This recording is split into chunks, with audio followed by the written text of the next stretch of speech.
கையில் ஒரு பேக் வச்சுருக்கேன் நினைக்காங்க. இது வந்து எங்கள் அத்தை கொடுத்துருக்க கிஃப்ட் என் பர்த்டே. அது வந்து ரொம்ப நாள் கழிச்சு தான் வந்துருக்கு. இப்போ வாங்க நம்ம இதுக்குள்ளே ஓப்பன் பண்ணி வச்சுலாம். இதுக்குள்ளே வந்து 3 பேக் இருக்குது.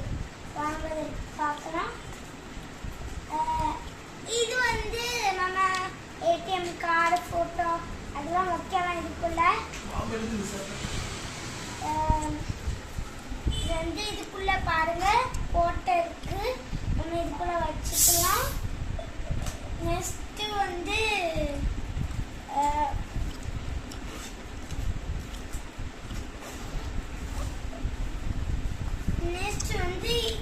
இந்த பேக் இது வந்து நான் போட்டு காட்டுறேன்.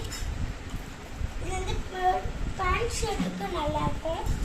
இதுக்குள்ளேயும் ஒன்று இருக்கு. என்னன்னு கண்டுபிடிங்க. சரி, அதில் ஒரு ஸ்மால் பொம்மை எனக்கு ரொம்ப பிடிச்சிருக்கு. அதுக்கப்புறம் வந்து அவ்வளோதான். இது அதுக்கப்புறம் வந்து இந்த பேக் நான் எல்லாத்தையும் உங்களுக்கு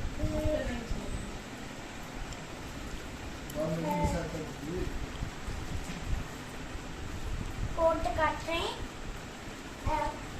லூஸாகவும் எல்லாமே இருக்குது. அதுக்கிட்ட இங்கே வந்து இது எனக்கு வந்து 3 இல்லை 4 கொடுத்துருக்கோங்க. ஒன்று ஒரு ஹேண்ட்பேக், ஒரு இது. உங்களுக்கு வந்து இதை பிடிச்சினா மறக்காம லைக் பண்ணி சப்ஸ்கிரைப் பண்ணிட்டு மறக்காம ஷேர் பண்ணியிருக்கேன். டாடா.